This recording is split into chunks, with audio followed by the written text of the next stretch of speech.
Public shaming has been a favorite pastime of justice systems across the world for millennia. From ancient town squares to imperial courts, making wrongdoers suffer the sting of shame before their peers was astonishingly common. Why did so many different societies from ancient Greece and Rome to medieval Europe, imperial China, colonial America, and even modern times embrace the practice of public humiliation as punishment? In this soothing historical journey, we'll unravel the story of public shaming across civilizations. We'll explore colorful anecdotes of people perched in stocks, paraded in cages, or forced to wear ridiculous costumes, all penalties designed not just to hurt the body but to wound the pride. The goal was simple: dishonor the offender in front of an audience, hoping the memory of that embarrassment would linger longer than any ache or bruise. As you listen, imagine the gentle murmur of a curious crowd and the distant echo of some medieval jeers, nothing too jarring, just enough to set the scene. We'll travel through time in a calm, slightly whimsical tone, treating these tales as a kind of mellow bedtime story. You might find yourself chuckling softly at the absurdity of certain punishments. Some are almost cartoonish, or reflecting on how social norms shaped these penalties. But don't worry, there will be no sudden scares or loud surprises. This is boring history for sleep, after all, so we'll keep the pace unhurried and the mood relaxed. By the end, you'll have a richer understanding of how public shaming worked and why it was so popular, and perhaps you'll drift off imagining a world where a good dose of embarrassment was once thought to be the cure for misbehavior. Before we dive into each era, consider this: shame is a powerful emotion. Our ancestors knew it well. In times before modern police forces and prisons, communities often had limited tools to enforce order. What better way to correct someone's misdeeds than to make them a living lesson for others? Public humiliation was cheap, immediate, and effective at enforcing social norms, at least in theory. Western societies, including the American colonies, once relied heavily on shame because they deeply valued conformity and lacked extensive policing resources. The spectacle of punishment also satisfied a certain human craving for justice as entertainment. It was not only about penalizing a crime, it was about putting it on display so everyone else could say, "I'll not do that lest I end up like them." And so for century upon century, the stocks and pillories remained fixtures in town squares, and inventive humiliations flourished across cultures. So fluff up your pillow and settle in. We're starting our journey in the ancient world, where the roots of public shaming as punishment first took hold. From the rowdy streets of Athens to the mighty forums of Rome, let's see how the classical civilizations dished out disgrace. It's time to step quietly into the past and remember, no matter how odd or harsh these punishments seem, we'll keep our tone gentle, our humor wry, and our sense of wonder alive. Ready?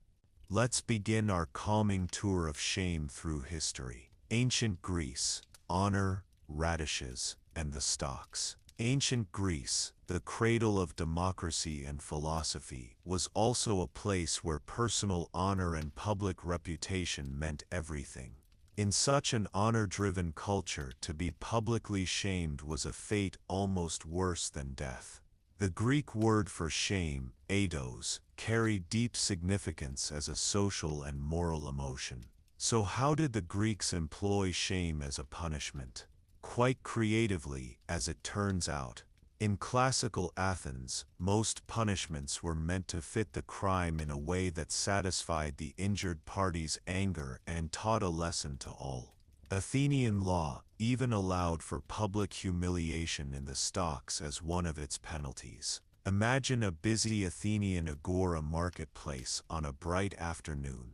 Among the stalls of olives and pottery stands a wooden contraption, and locked in its holes is an offender, head and hands immobilized, forced to endure the amused or scornful looks of passers-by. Perhaps he's a petty thief or a swindler, sentenced to a set time in the stocks. For those hours, he cannot hide.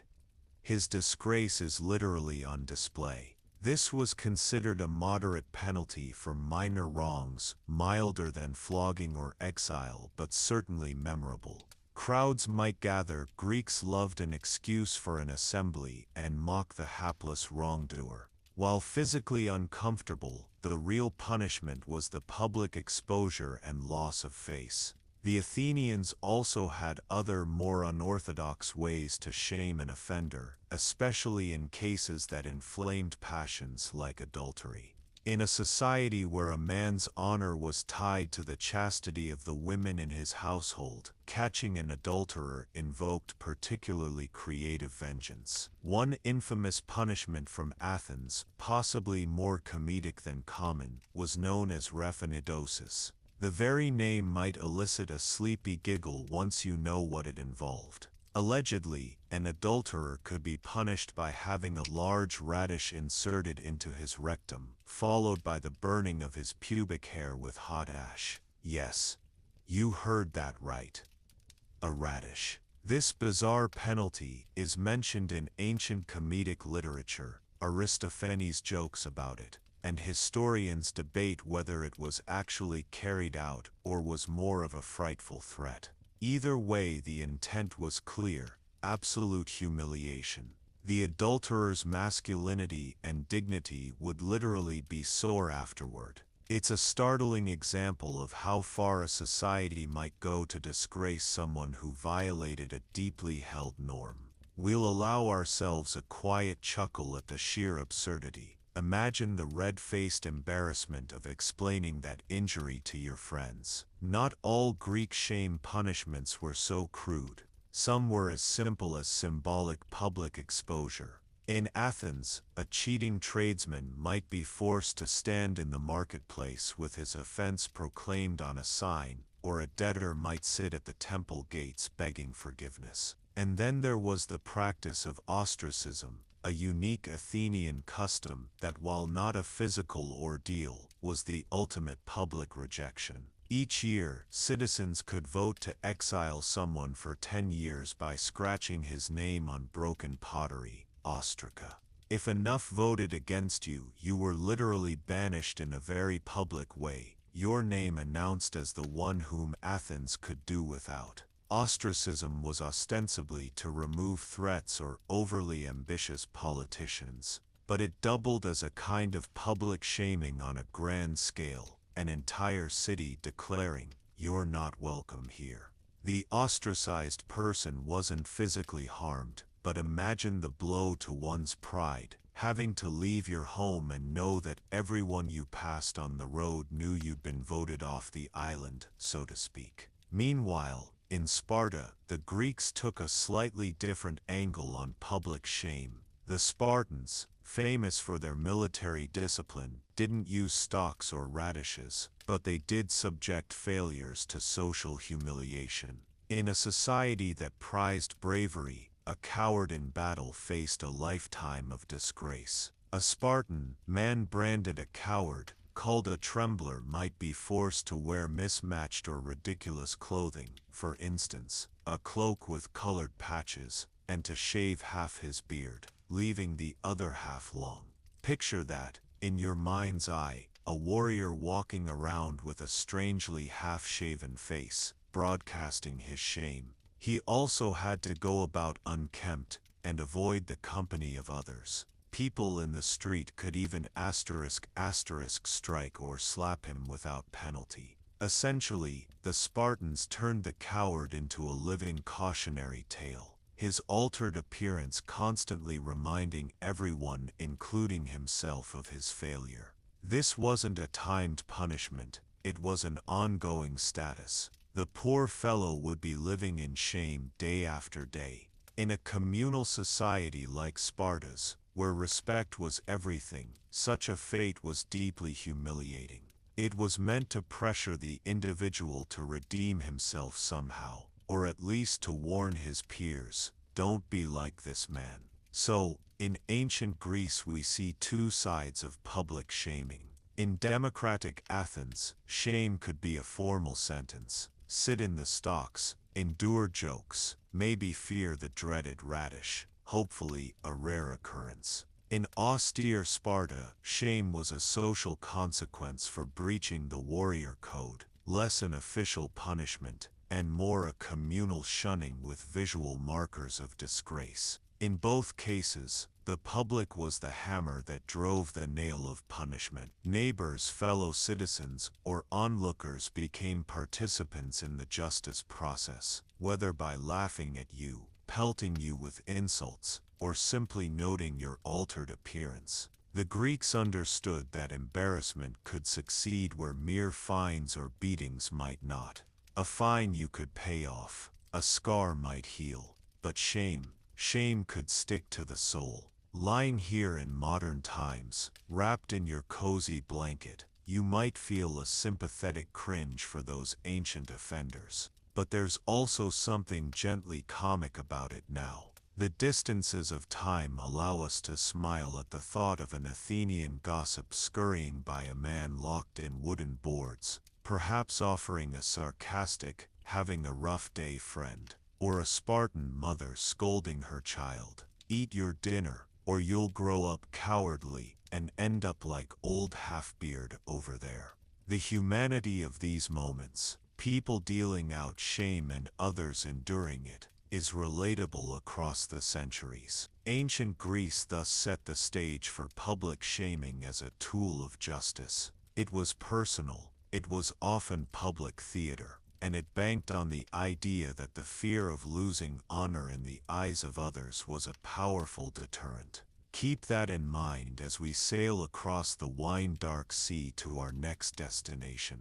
If the Greeks made an art of shame, the Romans, whom we visit next, turned it into a veritable spectacle. Prepare to step into the grandeur of Rome, where even punishments could be, in their own way, spectacular. Ancient Rome, spectacles of disgrace, in the Forum. Welcome to ancient Rome, where honor and shame played out on an epic stage. The Romans inherited many ideas from the Greeks, but they had their own flair for organization and drama. If you stroll with me through a Roman forum at the height of the empire, you'd see all the grandeur: marble temples, statues of heroic ancestors, citizens in togas. But among these proud symbols, you might also encounter the darker side of Roman justice. Criminals being punished in full view of the public, their dignity stripped as thoroughly as their rights.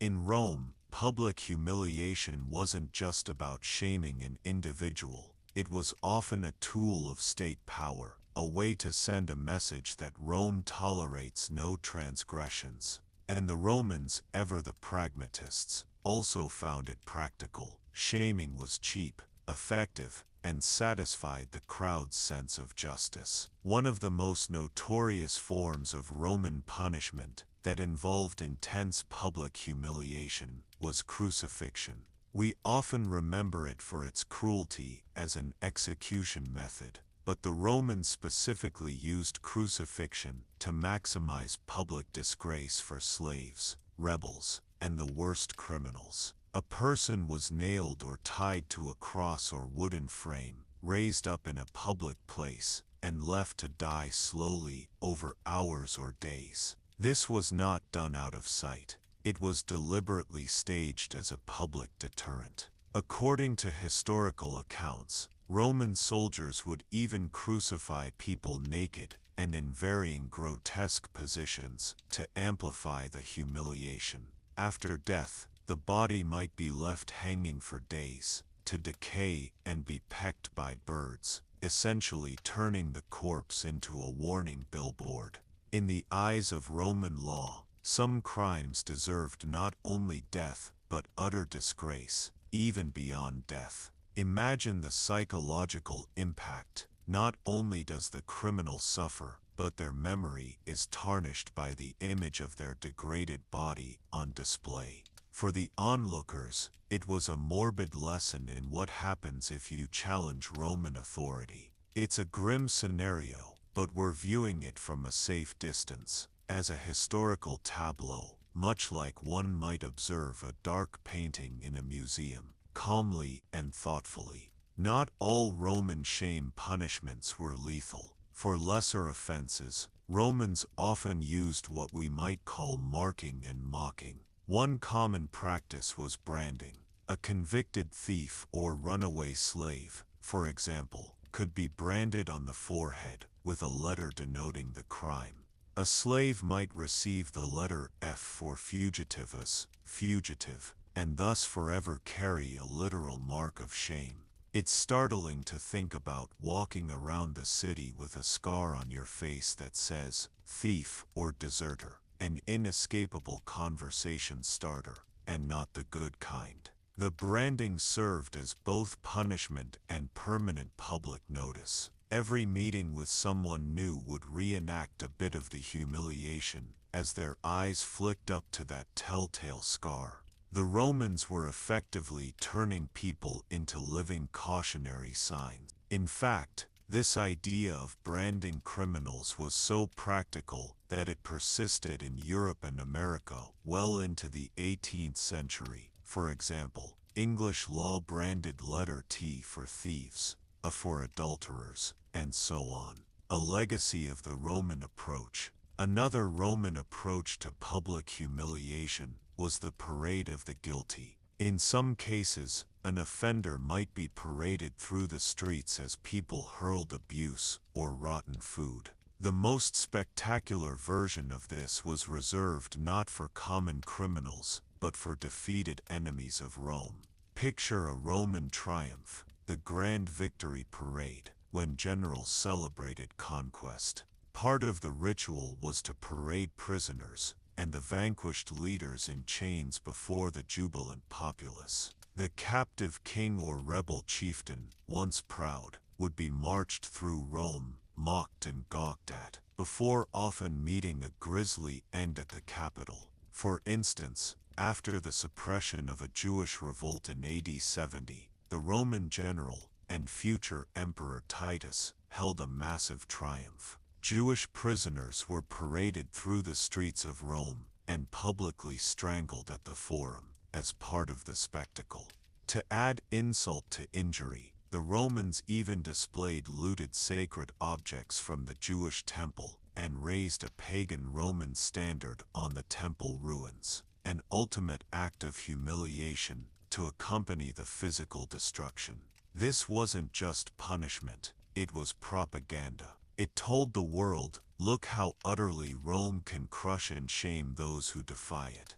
While terribly cruel, it was effective theater that the Romans believed strengthened social order and state authority. In everyday Rome, a lesser criminal might not get a full triumphal parade that was reserved for conquered foes, but they could still be publicly displayed. The pillar or post of shame, similar to a pillory, was used in some Roman-influenced regions, where a person might be tied for a time for public viewing.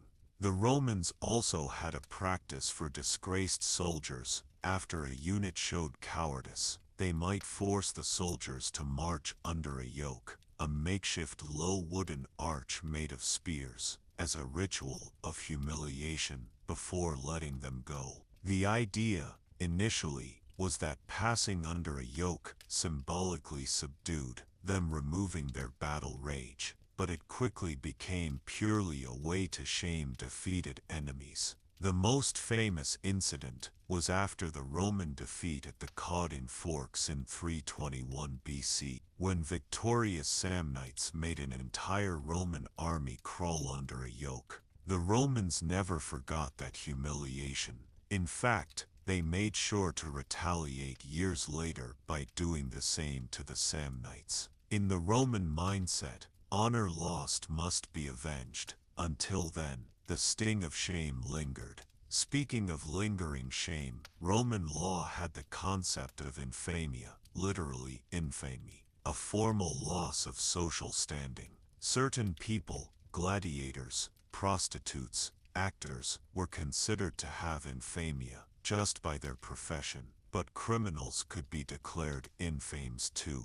This wasn't a physical punishment you could see, but it had visible consequences. An infamous person might be barred from speaking in court, or from wearing the toga, the mark of a citizen in good standing. So if you were a Roman citizen and committed an act that made you infamous, you became a social ghost in some respects. People knew you were tainted, even if you walked free. In a society keenly attuned to status and reputation, that's a powerful form of public shaming, almost like a permanent tattoo on your social identity. Now, let's not forget that Romans, being practical, often combined humiliation with more tangible penalties. A thief might first be whipped at the public post, the crowd counting the lashes, perhaps, and then branded. Or a traitor might be led through the streets in chains on the way to execution, giving the public a nice long look at the downfall of a foe. Even small penalties had a flair. Shaving a man's head, or stripping him of his toga in public were ways to mark someone out. The Romans had a punishment for perjurers, it is said, that involved them wearing conspicuous signs, or perhaps being hobbled. In one recorded case, an emperor Caligula, ever the showman, paraded a notoriously scandalous woman through the streets naked, as a form of punishment to her, and titillation, or scandal to onlookers. Such incidents were extreme, but they highlight that in Rome, justice could be a very public affair. Despite all this severity, Roman citizens of high status were legally protected from some humiliations. A Roman citizen, for example, could not be crucified. That was for slaves and rebels, and traditionally shouldn't be scourged or degraded without trial. This is why St. Paul, a Roman citizen, invoked his citizenship to avoid a public flogging. Humiliation was often reserved for those of lower status or those who had been stripped of status. In a way that underlines the whole purpose, shame knocks you down the social ladder. For a non-citizen or slave, they were already low, so the humiliation was to illustrate power over them. For a citizen, the threat of losing honor and becoming effectively like a non-person in society was a frightening tool.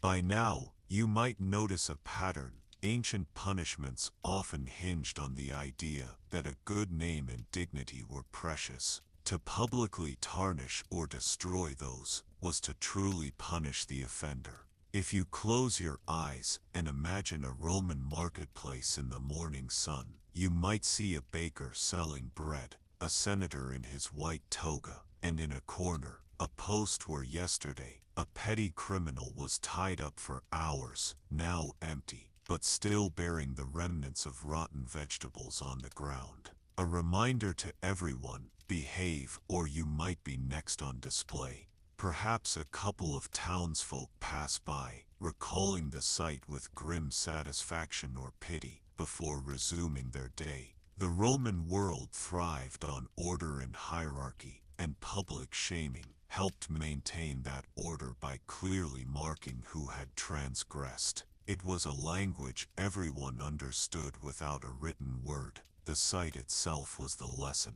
As we leave Rome, take a moment to appreciate how deeply this idea of communal enforcement is woven into human history. From Athens to Rome, we've seen that public humiliation was a cornerstone of justice. But our journey is far from over. As the Roman Empire gives way to the medieval era, we'll see new forms and devices of shame emerging, some grim, some oddly whimsical across Europe. Next stop, the Middle Ages, where the village stocks and the scolding tongue await us. Rest assured, we'll tread softly and carry on our storytelling in the same calm, slightly amused tone. even as we meet some rather inventive contraptions of disgrace in medieval Europe. Medieval Europe. In the stocks and on display, the medieval period in Europe, roughly spanning the 5th to 15th centuries, with the Renaissance following on its heels, inherited the traditions of public punishment from antiquity and added its own flavor. If ancient Romans turned punishment into a civic spectacle, medieval Europeans made it a neighborhood affair. In towns and villages across Europe, justice was local and often very public. The community itself played a huge role in shaming wrongdoers, and a variety of contrivances were developed to ensure the experience was as mortifying and sometimes as entertaining as possible. Yet, in the gentle spirit of our narrative, we'll look at these not with horror but with a kind of curious empathy. After all, the people of medieval Europe genuinely believed these punishments helped maintain order and uphold moral standards. Let's wander through a quaint medieval town together, by lamplight, and observe how they dealt with mischief makers and lawbreakers in their midst. One of the most iconic instruments of public humiliation was the pillory and its simpler cousin, the stocks. We often see these in movies, a wooden framework on a post with holes for the head and hands, that's the pillory, or a low wooden board clamping the feet, the stocks. In medieval England and France, and across the continent, nearly every town had a set of stocks or a pillory on the village green or marketplace. If you lived back then, it wouldn't be uncommon to pass by these devices on your daily errands, sometimes empty, sometimes holding an unhappy soul. Punishments in the pillory typically lasted a few hours. The goal was to shame, not kill. The offender would stand or sit in the stocks immobilized, usually with a sign or placard explaining their crime hung around their neck, and then the townsfolk would have their turn. Now this is where the scene could range from light-hearted ribbing to something more brutal. Often people would gather around to taunt and laugh at the person in the pillory. Children might make faces or sing-song mocking rhymes. For some minor offenses, this was all in a day's civic engagement. Imagine a baker scolding the pilloried butcher who tried to shortchange customers. "How's the view from up there, friend?" in a wry tone. However, frequently the crowd's involvement took a messy turn. Rotten fruits, vegetables, mud, and worse could be hurled at the helpless target. Medieval records mention people being pelted with awful animal guts, dung, and stones. Indeed, things sometimes got out of hand. There are cases where people were maimed or even died in the pillory because the crowd stoned them with too much enthusiasm. It seems that once ordinary folk were given free rein to express moral outrage, mob justice could eclipse official justice. Yet, there are also stories of the opposite, a sort of ironic solidarity. One famous instance in 1703 involved Daniel Defoe, the English writer, long after the medieval period, but using the same medieval pillory tradition. Defoe was pilloried in London for seditious libel. He was unpopular with the authorities, but popular with the masses. When he stood in the pillory, instead of jeers, he received cheers. People showered him with flowers instead of filth. They even drank to his health. This shows that the pillory's effect could backfire if the community didn't actually agree that the person deserved shame. In Defoe's case, the public essentially nullified the punishment by turning it into a celebration. Normally though, if you saw someone in the stocks, you were expected to participate in shaming them, not sympathize. The community's scorn was considered part of the penalty. Medieval Europe also devised punishments, specifically tailored to particular misbehaviors, often with a dose of symbolic humor. Gossiping or nagging, for example, was frowned upon, especially in women, according to the sexist attitudes of the time. Rather than jail such a person, communities used the scold's bridle, also known as a brank or shame mask. This was an iron cage placed on the head, sometimes with a gag or tongue depressor, that would painfully silence the person. It often had a bell or animal-like features, ears, snout, to draw attention.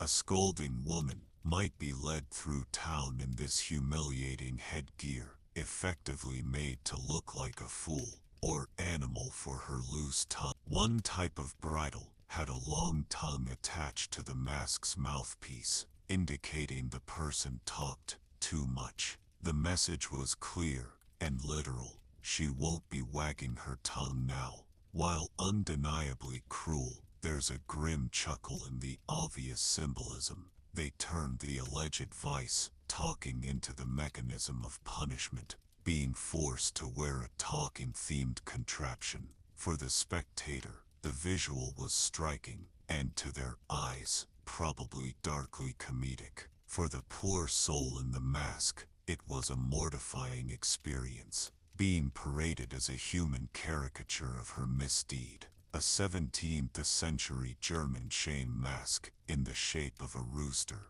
once used to punish those deemed arrogant or vainglorious. The offender would wear this heavy iron mask, with its ornate comb and beak, sometimes even with bells, while chained to a pillory or walked through town. It was a very literal way of proclaiming the person cocky. In fact, the rooster mask was exactly for men who were overly proud. For hours, the wearer's identity was erased and replaced with this exaggerated symbol of their folly. The mask's absurd appearance, equal parts frightening and ridiculous, ensured that the community's laughter was at the wearer's expense. Though the ordeal lasted only a short while, the memory of being displayed as a clucking rooster surely stuck with the individual long after the metal mask was unlocked. Mask was unlocked. Mask was unlocked. Mask was unlocked. Medieval Europeans had a shame mask for a variety of offenses. If you were lazy or a poor worker, perhaps you'd wear a mask with donkey ears, since donkeys were seen as stubborn or stupid. If you were a drunkard or simply filthy in your habits, you might be fitted with a mask sporting a pig's snout. A woman accused of gossip might get a grotesque mask with big ears for listening, and a long tongue for wagging. These masks were usually made of cold iron, heavy and uncomfortable, and often equipped with little bells or whistles, so you literally could not go unnoticed. They were masterpieces of humiliating design, turning a person into a walking symbol of their misbehavior. The punishment typically lasted a few hours or a day at most, but the psychological effect could be long-lasting. Everyone in town would remember seeing you in that degrading costume, and likely remind you of it in the future. In a society where your reputation in the community was your lifeblood, that hurt. Beyond masks and pillories, medieval communities dreamed up other novel ways to make a public example of offenders. In the Low Countries, today's Belgium, Netherlands, etc., records mention a chair of shame shans toll for adulteresses, and a device where the person was kicked off a platform into mud, the shop's toll. The idea of dunking a person as humiliation became quite popular. England and colonial America later used the ducking stool for disorderly women or suspected witches. This contraption would dunk the person into water repeatedly, as a crowd watched, a wet and chilling public reprimand. The origins of that go back to medieval times when a cucking stool, essentially a toilet seat, was used. The offender might be tied to a latrine or paraded on a commode to disgust them and onlookers alike. Eventually, the cucking stool evolved into the ducking stool, a seesaw device by a river to dip the person under water, often especially for the common scold, a legal term then for a troublesome nagging woman. Being dunked in the village pond was considered apt punishment. It was embarrassing and sometimes dangerous if overdone, but left no permanent mark, save for wounded pride and a memory of gurgling water and public laughter. Additionally, public penance had a strong tradition under the influence of the church. A sinner, say, someone who had committed adultery or theft, might be required to stand in front of the church wearing only a sackcloth or nothing but their undergarments as penance, often holding a candle or a sign confessing their sin. This could happen on Sunday when the whole community was present for Mass. The shame of being nearly naked or in rags before your neighbors, under the gaze of your priest, was meant to cleanse the soul through humility. In some cases, the person had to walk through town to the church, carrying a cross or wearing a paper cone hat with their sin written on it. A bit like a dunce cap, which later became common in schools for shaming poor students. There's a rather vivid example from later history, 17th century, in Puritan New England. A woman convicted of adultery might be forced to wear a letter A on her clothing for the rest of her life, marking her as an adulteress in the community, a scenario immortalized, though fictionalized, in Nathaniel Hawthorne's The Scarlet Letter. While the exact permanence of that punishment is debated by historians, temporary letter-wearing or signs was definitely used in both Europe and America. For instance, branding a bee on a blasphemer or making a forger wear the word cheat on his hat for a week were methods to broadcast one's crime. Community-driven punishments also included the noisy charivari or skimmington ride, which was a form of popular justice usually for domestic offenders. If, say, a man was known to beat his wife, or conversely, a woman was said to domineer her husband, locals might organize a charivari, a rambunctious procession at night, with pots and pans clanging, often forcing the offender, or a effigy of them, to ride a donkey facing backward through the village. This cacophonous mock parade aimed to shame the individuals into better behavior by making them laughstocks quite literally in front of their peers. It was an unofficial punishment, part folk tradition, part social coercion. We can imagine the poor fellow, perched backwards on a mule, a crowd hooting and jeering, children running alongside singing derisive ditties. Humiliating, yes, but probably strangely cathartic for a community that had few formal ways to correct someone's private misconduct.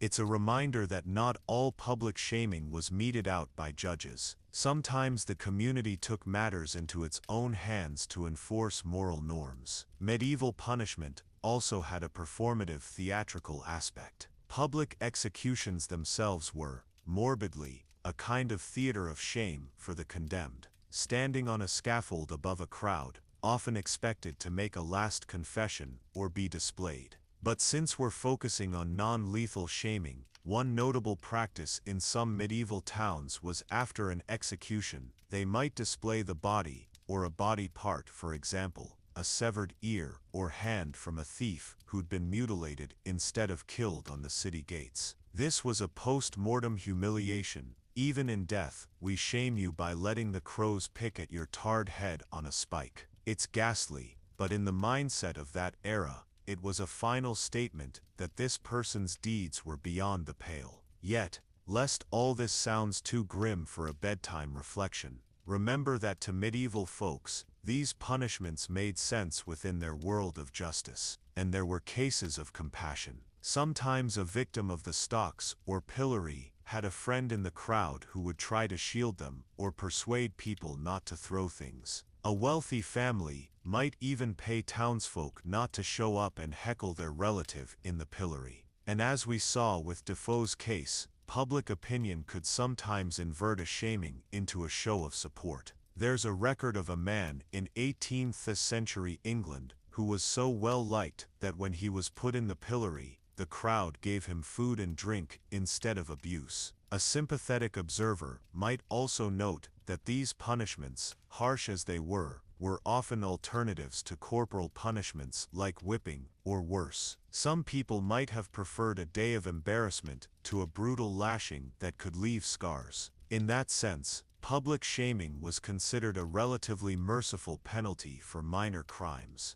a way to punish without permanent harm in theory. By the late medieval and early modern period, say 16th, 18th centuries, we see some continuity and some changes. Pillories and stocks remained common up to the 1800s in Europe. Devices like the drunkard's cloak appeared in England. A habitual drunk might be made to wear a barrel with holes for head and arms and parade around, making them look as foolish as they acted. The trend of matching the punishment to the crime's nature symbolically continued, revealing a certain creative flair in justice. And always, the aim was to let everyone witness it, and thus reinforce the societal values, honesty, fidelity, piety, industry, by humiliating those who violated them. As we prepare to leave medieval Europe, imagine dusk settling over a small town. The marketplace is empty now, save for a wooden pillory standing lonely in the square. Perhaps earlier that day it held a thief who has since been released, wiping the last bits of thrown cabbage from his shirt and slinking home in shame. Now the pillory is silhouetted against the sunset, a silent reminder to all who will pass by it tomorrow of the town's commitment to its rules. There's something almost peaceful about the scene in the fading light. The turmoil of the day is over, and whatever lessons needed teaching have been doled out. As night falls, any restless spirits might sleep a little easier, thinking that justice, however rough, has been done, and the community is safe and orderly for another day. Our journey through public shaming isn't over though. We've seen how deeply ingrained it was in Western culture by the end of the Middle Ages. But across the globe, other civilizations had their own approaches to shame. Let's quietly voyage eastward now, to Imperial China and beyond, where the concept of saving face took on literal significance in punishments. The tone remains calm and respectful, as we enter another culture's way of thinking about shame and order. Imperial China and East Asia, the Kang and the loss of face travel now to Imperial China, a land of refined culture, strict hierarchy, and profound emphasis on honor and face, Mianzi. In this society, preserving one's honor and dignity in the eyes of others was of paramount importance. Thus it's no surprise that public shaming punishments were used to powerful effect in China. They were designed to make an offender lose face quite literally in public, as a deterrent to all. The Chinese approach to public humiliation had its own unique devices and rituals, distinct from the pillories and branks of Europe, but sharing the core idea: use the community's gaze as part of the punishment. One of the most iconic East Asian instruments of public humiliation was the kangduls in Chinese, jia. A kangdul's a large heavy wooden collar or yoke that locked around a person's neck, rather like a portable pillory, without the posts. It was essentially a wide wooden board, often weighing 20 to 30 pounds or more for severe crimes, that rested on the shoulders with a hole for the neck. Once locked in, the prisoner could not remove it. His hands were usually free but couldn't reach his mouth, and he certainly couldn't lie down comfortably. The person wearing a kangdu would be exposed in a public place, perhaps at the market, the village entrance, or a busy crossroads for a set number of days. Passers-by would instantly recognize the board and know this was someone being punished. In many cases, the crime or sentence would be written on the kangdu itself or on a paper attached to it, so everyone could read exactly what this individual had done. For example, it might say thief, 10 days, or rebellious son, 5 days. This way there was no ambiguity. The shame was specific and educational. Imagine a busy street in a Chinese town, perhaps during the Qing dynasty 17th-19th centuries. Amid the vibrant life, vendors, scholars, laborers, stands a man with a large wooden board around his neck. On that board, bold characters spell out stealing rice, 3 days in the Kang. People give him looks as they pass, some tut-tut disapprovingly. Children might point or giggle, earning a scold from their parents, who remind them it's not polite to mock, even if the punishment is meant to. The man in the kangduls bows his head not just from the weight of the wood, but from humiliation. He's utterly dependent on others even for basic needs. Someone kind, a relative, perhaps must feed him since he can't reach his own mouth easily. At night he might have to sleep upright, or with the board propped awkwardly, if he can sleep at all. This goes on day after day. It's a physical ordeal, yes, but the true sting is knowing everyone sees him and knows his shame. In a culture where respect is highly valued, being made a public spectacle was deeply scarring to one's pride. An artistic depiction of public shaming in Tokugawa, Japan, circa 1860, shows a man and woman convicted of adultery on display. In this scene, they are forced to kneel in front of a small shelter, hiding their faces in embarrassment, while townsfolk gather to watch quietly. A signboard stands nearby detailing their offense. In such scenarios, the offenders might remain exposed for hours, allowing the community to absorb the lesson. No one is touching them or yelling in this depiction. The shame comes simply from being seen and known as wrongdoers. In many East Asian contexts, the formality of the display itself was enough. The silence and stares of neighbors were as punishing as any thrown tomato. It reflects how social reputation was treated with almost sacred importance. Back to China. The kanga was used for a range of lesser crimes: thievery, minor rebellions, failure to pay debts. It was considered part of the spectrum of the 5 punishments in traditional Chinese law, alongside things like whipping or exile. By the Ming and Qing eras, it had become a common penalty that avoided bloodshed but could be quite harsh. In some instances, a particularly heavy kangul. There are accounts of one's 50 kangul/100 lbas heavy, might cause the offender to collapse. If left too long without care, people did sometimes die in a kangul, from starvation, exhaustion, or exposure.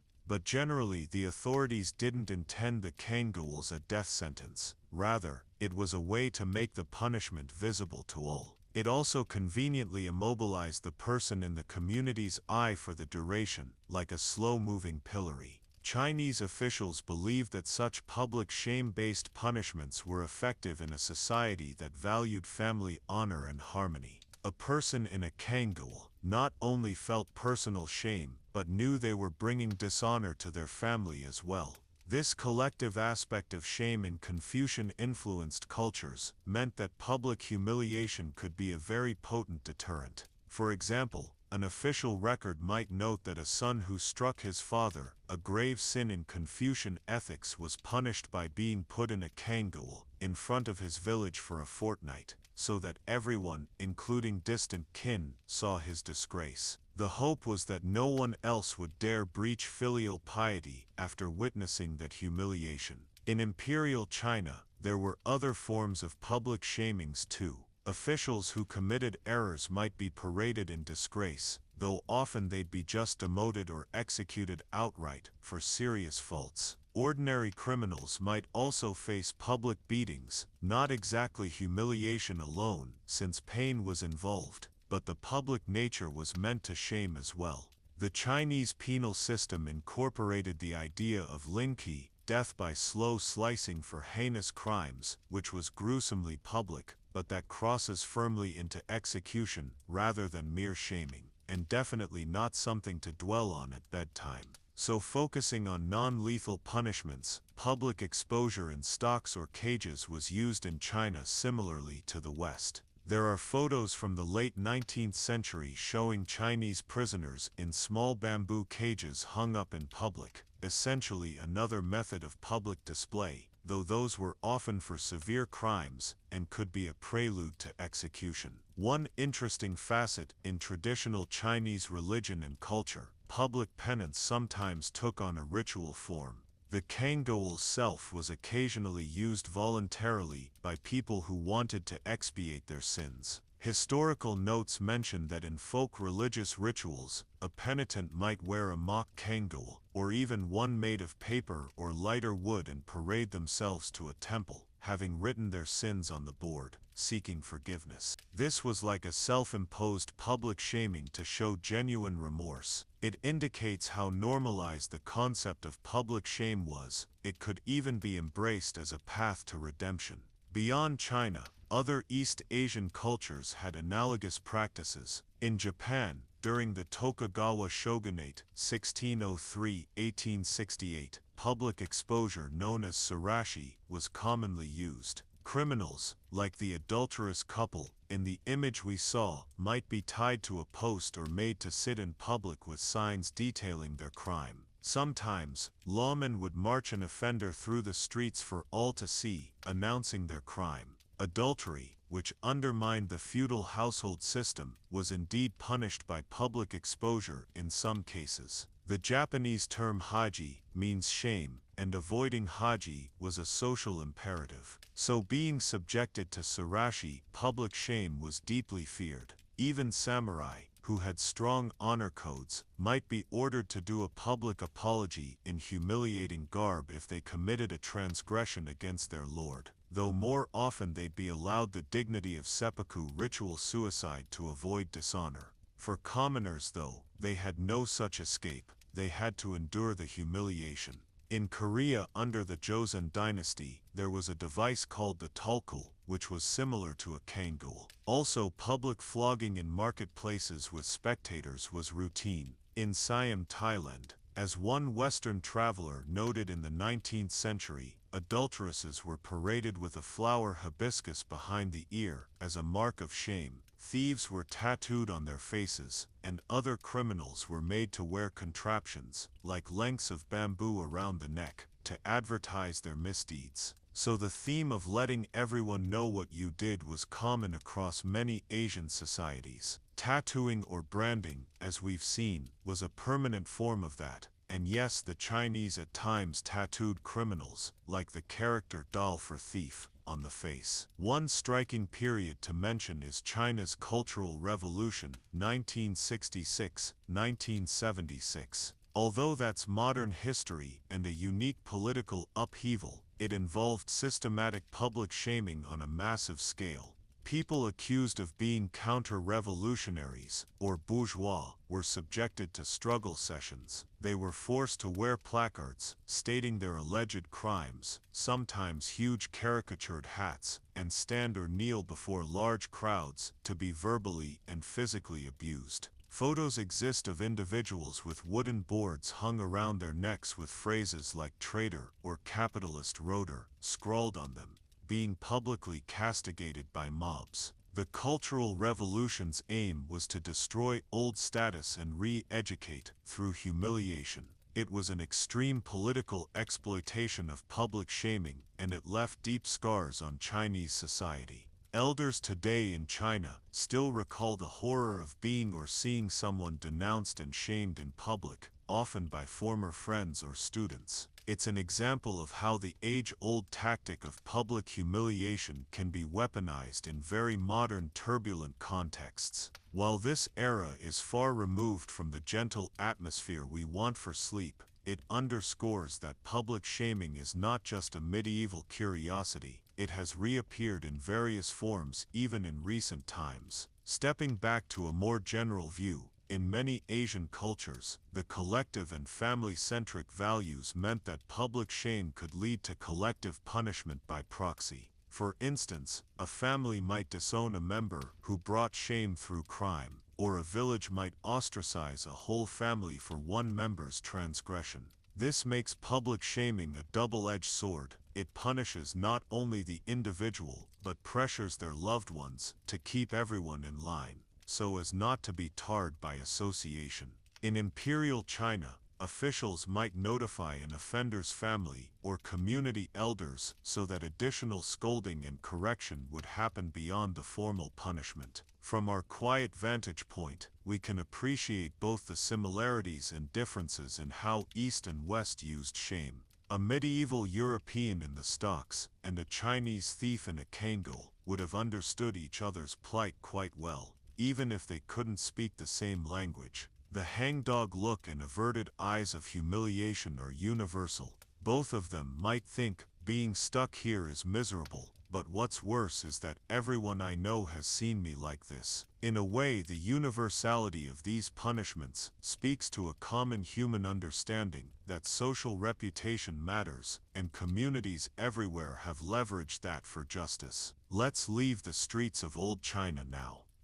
Dusk falls on a small town. An old man with a lantern walks over to the figure in the cangle by the tea house. Perhaps he is the watchman, come to check on the prisoner for the night, or maybe a kindly neighbor coming with a cup of water and a few comforting words. Endure just one more night, he might whisper, and tomorrow you'll be free.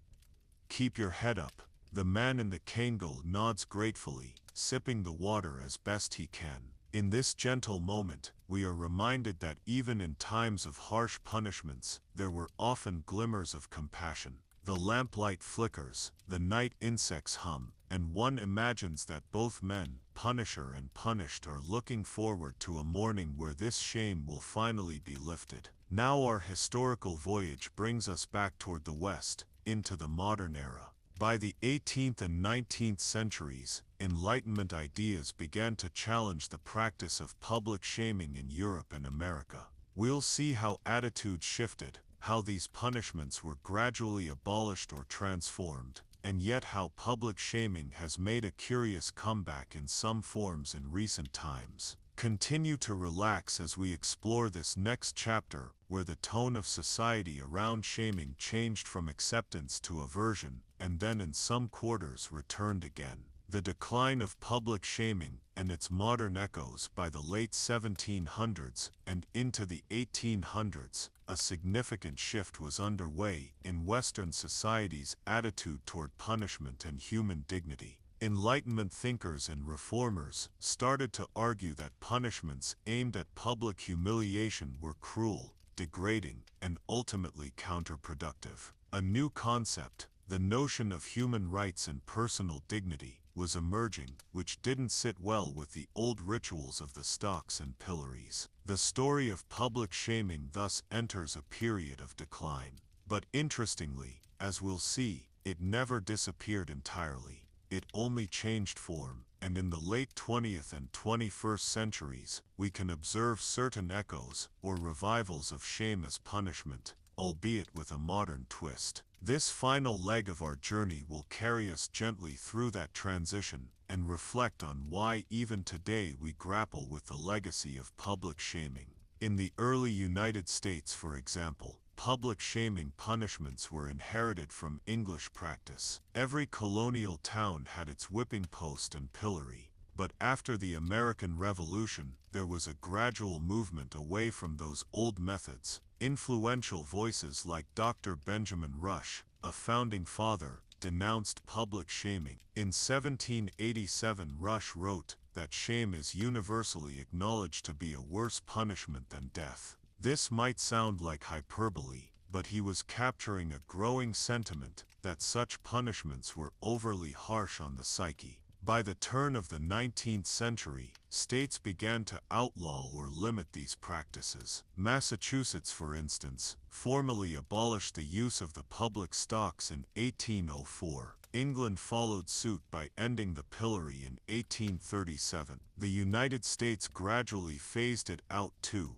though Delaware notoriously kept using the pillory and whipping post up to the early 20th century, finally abolishing the pillory in 1905. What replaced public shaming? The rise of the penitentiary system. Literally, prisons where offenders would go to perform penance, hence the name. The emphasis shifted to confinement and rehabilitation, or at least punishment out of the public eye, rather than public exposure. This was partly driven by the belief that people could reform if treated more humanely, and partly by a sense of decorum. The sight of punishments in the street was considered unsavory to refined sensibilities. Privacy and personal redemption became the ideals. One by one, the old tools of humiliation were stored away in museums. By the 1850s, dunce caps, used in schools to shame slow learners, were being criticized and largely abandoned by the early 20th century. Society was trying to become more civilized, at least on the surface, eschewing the spectacle of shame. Yet, even as official practices changed, the instinct for public shaming didn't vanish. You can probably attest that humans still have a propensity to call out and embarrass wrongdoers. Just nowadays, it might be on social media or tabloid news rather than at the pillory. But back in the 1800s, there were still instances where judges or communities resorted to shame. For example, instead of branding a thief's forehead, newspapers would publish the names of criminals and their offenses for all to read, an informational shaming.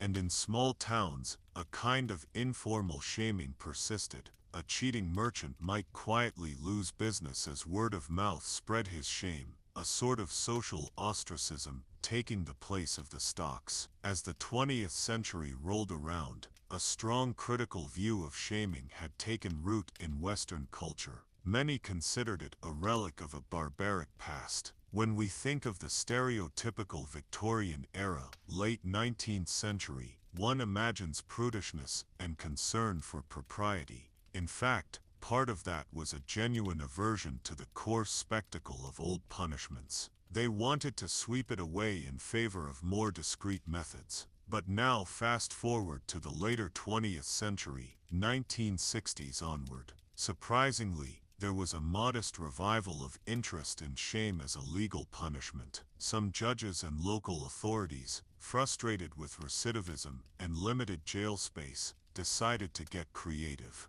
In the 1980s and 1990s especially, there were a number of cases in the U.S. where judges ordered minor offenders to publicly advertise their own guilt. For instance, someone convicted of drunk driving might be ordered to stand at an intersection holding a sign that says, "I am a convicted DUI offender." Or a shoplifter could be required to wear a t-shirt that reads, "I stole from a local store." This was an explicit throwback to earlier times, essentially, the scarlet letter approach. Courts saw it as a compromise. It shamed the person, but it avoided incarceration and saved money. By the 1990s, dozens of towns had made drunk drivers put bright orange bumper stickers on their cars proclaiming their conviction, or had petty thieves post newspaper ads apologizing for their crimes. Conservative judges in the 1960s and onward had started this trend,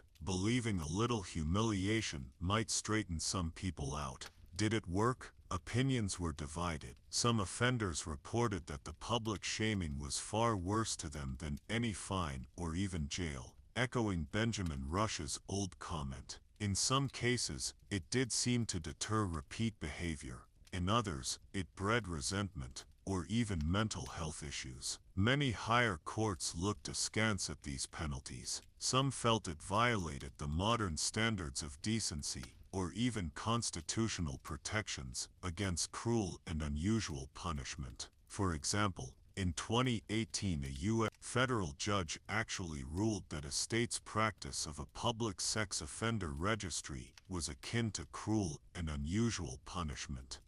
Because of the severe shaming and community ostracism it causes, though that decision was later overturned on appeal. The debate became, is shaming an appropriate tool for justice in a civilized society, or is it an archaic cruelty? Meanwhile, a huge arena of public shaming had opened up in an uncontrolled way. The media, and later the internet. By the late 20th century, tabloids would gleefully shame public figures caught in scandals, effectively doing what a pillory used to do, only to millions of readers. And with the rise of the internet and social media in the 21st century, we entered a new age of digital pillory. Today, someone who makes a bad mistake or an offensive comment might find themselves the target of an online mob. Their name and face circulated worldwide for ridicule or anger. This is often referred to as cancel culture or online public shaming, and it has intense effects on people's lives: loss of reputation, employment, even mental breakdowns. Some have drawn parallels between a Twitter mob and the old village mob at the stocks, jeering and pelting the wrongdoer, except now with tweets instead of tomatoes. Indeed, social media has unleashed a torrent of hatred in some cases, with people hurling insults and piling on accusations in a very public forum. Very public forum. Very public forum. Very public forum. A key difference, and maybe similarity, is that today's public shaming can sometimes lack due process or mercy. In older times, a person was put in the stocks after usually being convicted by some authority. Today, someone can be shamed globally based on a single viral video or a rumor. It's as if the crowd has taken over the courthouse, for better or worse. This raises some age-old questions in new form. Are we shaming too readily or not enough? Some modern writers, like author John Ronson in his book So You've Been Publicly Shamed, have explored the trauma individuals face when they become the object of widespread online scorn. Others argue that shame still has a place, for example, in holding powerful people accountable when formal systems fail. Back to formal justice. Even as the mainstream justice system moved away from shaming, you still see a few holdouts. Delaware's whipping post, once called Red Hannah, was used up until 1952 for public floggings of criminals. That's physical pain plus humiliation. It's gone now, but it lasted shockingly long. And some local sheriffs, into the late 20th century, liked to do perp walks parading arrested suspects for the press with an extra dose of humiliation, maybe dressing a suspect in an old-fashioned striped prison suit specifically to photograph them. So, even mugshots published online by police can be seen as a form of shaming. Some jurisdictions put DUI arrestees' pictures on a website every week, essentially a modern pillory board. So, have we as a society fully let go of public shaming? Officially, mostly yes. But unofficially, not really. Humans seem to have a persistent instinct to enforce norms by calling out wrongdoers in front of others. It appeals to our sense of justice and sometimes Schadenfreude. And now with the internet, the whole world is a public square. The stockades are digital, but the humiliation felt by someone trending for the wrong reasons is quite real. There's an ongoing discussion about how to temper this, much as Enlightenment thinkers once tempered the physical shaming. People like researcher Brené Brown talk about moving away from shame as a tool given its harmful psychological effects. Many emphasize focusing on guilt, feeling bad for what one did, rather than shame, feeling bad for who one is, because guilt can prompt change while shame might just destroy self-worth. Yet interestingly, shame is being cautiously reconsidered in some corners. For example, some communities have started John's shaming, publishing names of people caught soliciting prostitution, in hopes of curbing the demand side of the sex trade. Others have floated ideas of shaming polluting companies or corrupt officials by very publicly highlighting their misdeeds. Since legal penalties often fall short, we see an echo of the medieval impulse: make them an example, let them feel the heat of public disdain. The fundamental question remains: does it actually lead to better behavior and protect society, or does it simply satisfy a collective urge for revenge and spectacle? As we end our journey, perhaps comfortably tucked in and reflective, we can consider how far we've come from those medieval stocks, or how not so far, depending on perspective. The popularity of public shaming in history stemmed from its immediate communal impact. It was visceral justice that everyone could see and participate in. Its decline came from a growing value placed on individual dignity and a shift towards more private justice systems. However, the popularity of shaming in a broader sense never really died. It's like a dormant seed that sprouts in certain climates, whether it was Maoist China in the 1960s or the internet age of the 2010s. Given the right conditions, public shaming crops up anew. Lying here in the quiet dark, we might feel a bit of gratitude that we live in a time and perhaps have the luck to not have experienced these punishments firsthand. It's easy to empathize with our ancestors who did, imagining the anxiety before being put in the stocks, the relief when released, the mixed reception by neighbors afterward. One can also empathize with the community's viewpoint. They didn't have modern prisons or rehab programs, so in their world, a good public shaming was a practical solution.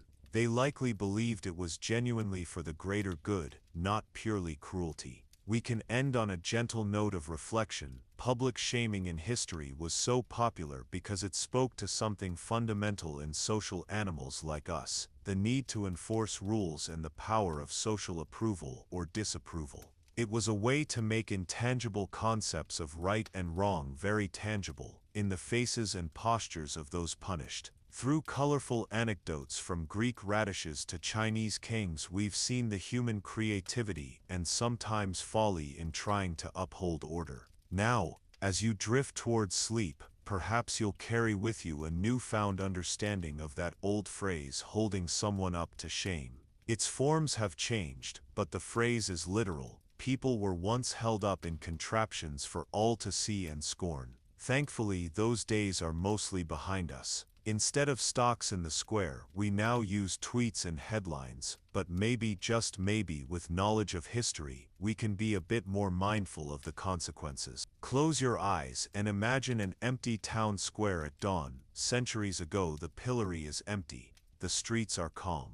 A town crier might soon announce that an offender's time in the stocks is over and they've been released. Life moves on. The scaffolds and kings are stored away. What remains is the lesson carried in memory, that shame is a powerful weapon, one to be wielded with care. In the hush of early morning, that lesson settles like dew, and in our own time we continue to learn it. Sleep now, knowing that even the most embarrassing trials of history eventually pass, societies evolve, and compassion can grow. The drama of public shaming, with its raucous crowds and miserable targets, has faded into the archives. We are free to observe it from a safe distance, to chuckle at its absurdities and shudder at its excesses, and ultimately to ponder what it tells us about ourselves. And in doing so, perhaps we find a touch more empathy for the punished and punishers alike, across the ages. Good night.